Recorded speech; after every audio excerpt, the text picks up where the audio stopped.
Welcome to another episode in our ongoing Shaderforge series. In this video we're going to be tackling the highly requested carbon fiber material. Carbon fiber is made by weaving strands of carbon together like a basket, and then it's often coated in a clear compound liquid that solidifies it and gives it its characteristic glossy sheen. So it has two layers that we need to be mindful of as we're creating this material. The way I'm going to go about this is create horizontal strips and then vertical strips, generate a checkerboard pattern where they should overlap, mix the two based on the checkers so that they alternate, and then use that to drive the direction of a third striped texture. I'm going to build this first on a plane so that I can easily see how the texture lays out before applying it to the more complex object. The first thing that I want to do in Cycles is generate those stripes that I was talking about earlier, and I'll do that with a wave texture. So I'll just press Shift A, texture, and wave, and I'll press Control Shift click to preview it. Now if you can't do that, you'll need to enable the Node Wrangler add-on. So just bring up the user preferences, go to add-ons, type in Node, and check Node Wrangler, and you'll be good to go. So we can take a look at this, and right now it's slanting at a 45-degree angle downwards, but I want it to be straight up and down. So I'm going to use a vector and mapping node. So vector mapping, plug that in there. However, it's going to be completely blank because there's no input vector now. So let's go input, texture coordinate, and plug in generated. So now I can take this vector and rotate it by 45 degrees on the x-axis. I can change the type to texture, and now we have vertical stripes. To get the horizontal stripes, I'll select both of these and Shift D to duplicate them down, plug in generated here as well. Press Control Shift click to preview, but this time instead of rotating it 45 degrees on the X, I'm going to set that to 0 and rotate it 45 degrees in the Y direction instead. Now, I need to change this to point instead of texture because that's going to flip the way that it's calculated. Doing that will allow us to get completely horizontal lines. So now we have vertical and horizontal, and we need to mix between the two. Let's just get rid of this diffuse node since we're not going to use it, and replace it with a color and mix RGB.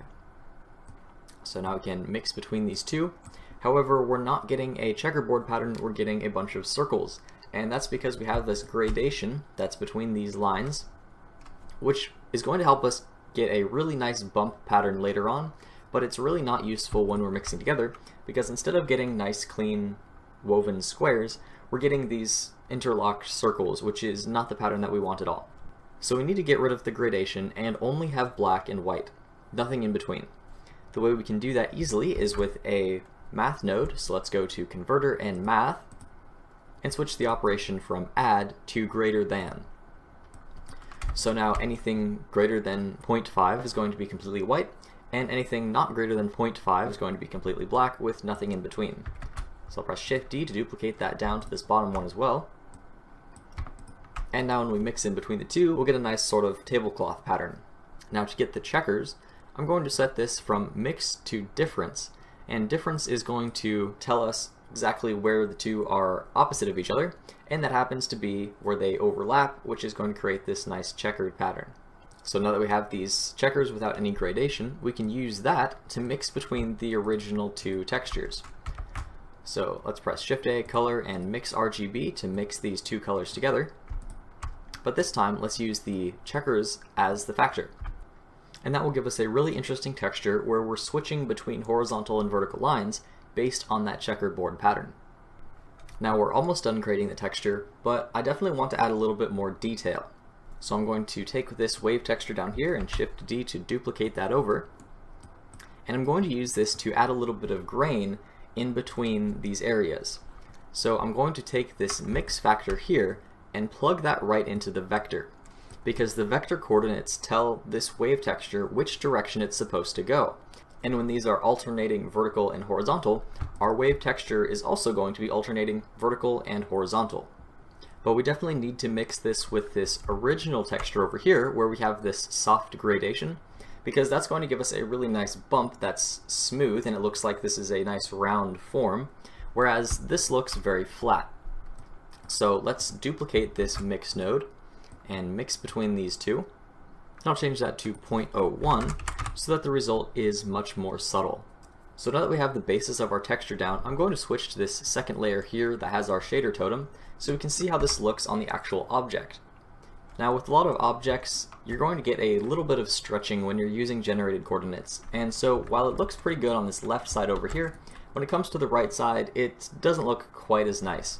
Unless your object is completely flat, the wave textures won't line up at perfect 90-degree angles to each other. So if you have a more complex object, I'd really recommend UV unwrapping it, even if it's just a really simple layout like I have here.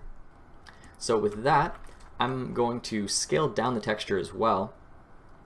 In this case, that would be increasing the number. I'll bump both of the wave textures up to 50, and that way we'll get that nice, small carbon fiber pattern. So with the texture all generated, I think we're ready to go on to the creation of the actual shader, and we're going to start out with an anisotropic shader, because any reflective material that has a definitive grain to it, like carbon fiber does, is going to stretch the highlight across its surface. So you can think of like a pot or a pan does that. So let's go Shift-A, Shader, and Anisotropic. And if we take a look at this by zooming out a little bit, you can see that it's definitely stretching the highlight from the top all the way down to the bottom across its surface. However, if we change the rotation to 0.25, then it's going to rotate the direction of the highlight across the surface by 90 degrees. Now this is really important when it comes to carbon fiber because some of the fibers are going sideways and then some of them are being woven up and down. And so we need to mix between the two based on the same checkerboard pattern that we had earlier.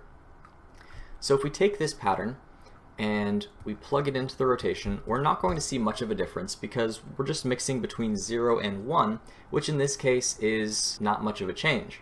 We need to actually mix between 0 and 0.25. So let's use a color and mix RGB. We can use this difference node as the factor for the mix node. And I want to get the exact numbers 0 and 0.25, and I don't want to mess with the value numbers or the RGB math. I don't really want to think about that. So all I'm going to do is press Shift-A, input, and input a value. I guess complete black would have been 0, that would have been easy, but I'll just put in 0 here for the value. Shift-D to duplicate that down, and plug in 0.25, and plug in that in as the color 2, and now it's going to mix between these two values exactly, and our anisotropic shader is now looking fantastic because it's stretching that highlight in two different directions based on the direction of the grain. The next thing I want to do with this shader is add a little bit of bump because right now it's a little bit flat and we have this fantastic woven pattern. Let's use that to drive the normal of this material. So we can take a black and white value and plug that into the normal by converting it through a vector and bump node. So as long as we're taking the color and plugging it into the height, we can see we now have a crazy normal with all kinds of colors. It's definitely way too strong. However, even if we tone down the strength, we're still going to get these really sharp results. And we don't want that at all. We want a nice soft bump. And we can do that by decreasing the distance. So let's change the distance all the way down to 0.001. And now each of these squares is going to be a nice soft bump instead of a sharp triangle. So we can now plug that bump into the normal of the anisotropic shader, and things are starting to look really good. Now most carbon fiber is pretty dark, not all of it, but a lot of the time. So I'm going to take this and bring down the value, probably somewhere around 0.3. But I still want it to be very reflective along the edges due to the Fresnel effect, where things are more reflective the more of a grazing angle that you're seeing it at. So I'm going to duplicate this anisotropic shader and plug in the same mix factor down into the rotation, and I'm going to change the color to be a completely pure white. So the reason I'm not plugging in the bump is because we're going to use this around the edges, and when we plug in the bump to the normal, we're going to get some of these nasty black edges that I just don't want to be there at all. So I won't even use the normal for this second anisotropic shader. So now let's mix between the two shaders with a shader and mix shader. And to get Fresnel, I'm going to use a layer weight node, so input and layer weight. You could use the Fresnel node. I prefer the layer weight node. It's totally up to you. But let's just plug in the Fresnel and turn the blend down to 0.1 so that it's only reflective on the very edges. And so it's a subtle difference, but definitely nice. But another thing that we can do with the Fresnel is plug in this bump that we have here into the normal of the layer weight node. So now it's also taking that normal into account as it's calculating, the grazing angles. So now if we took a look at this, we're getting a much nicer result. If it looks like the bump is a bit too much, which it does right now, we can just turn down the bump strength to 0.5 to make things a little bit more subtle. So we're almost done here. The last thing I want to do is add that nice clear coat of shiny gloss on top of this.